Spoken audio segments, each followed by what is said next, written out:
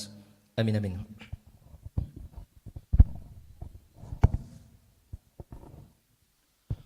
أعوذ بالله من الشيطان الرجيم بسم الله الرحمن الرحيم الحمد لله رب العالمين حمدا الشاكر حمدا الناعمين حمدا يوافي نعمه يكافئ مزيده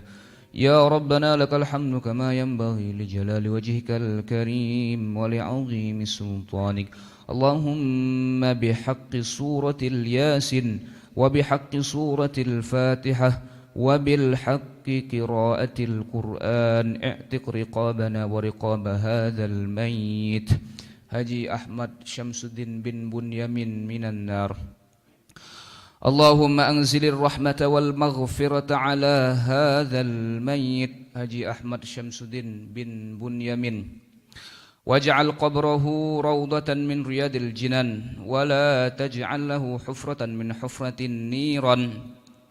اللهم تقبل وأوصل ثواب ما قرأناه من القرآن العظيم وما هللنا وما سبحنا وما استغفرنا وما صلينا على نبينا محمد صلى الله عليه وسلم هدية واصلة ورحمة نازلة وبركة شاملة إلى حضرة حبيبنا وشفيعنا وقرة أعيننا سيدنا ومولانا محمد صلى الله عليه وسلم وإلى جميع إخوانه من الأنبياء والمرسلين والأولياء والشهداء والصالحين والصحابة والتابعين والعلماء العاملين والمصنفين المخلصين وجميع المجاهدين في سبيل الله رب العالمين خصوصا إلى سلطان الأولياء شيخ عبد القادر الجيلاني قدس الله سره العزيز ثم إلى جميع أهل القبور من المسلمين والمسلمات والمؤمنين والمؤمنات من مشارق الأرض إلى مغاربها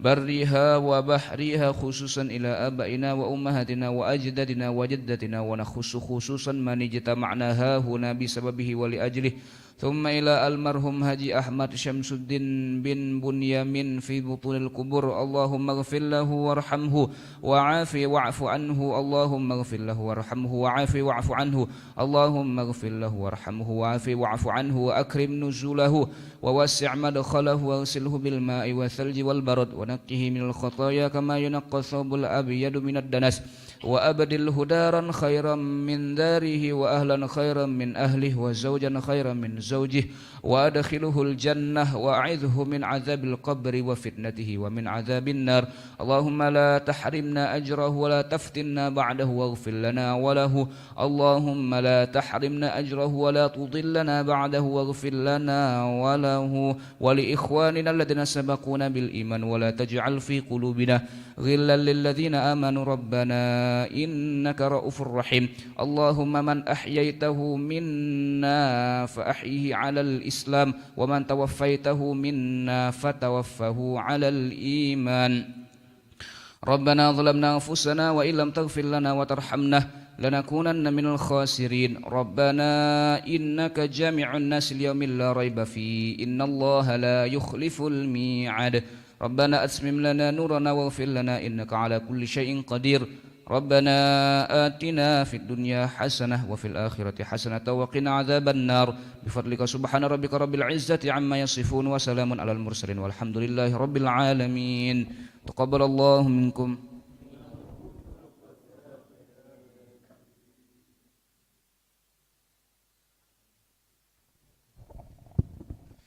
Alhamdulillah, terima kasih kepada kita semua yang telah membacakan Yasin, tahlil dan doa. Semoga apa yang kita hajatkan, kita doakan pada malam ini diijabah oleh Allah Subhanahu wa taala. Amin ya rabbal alamin.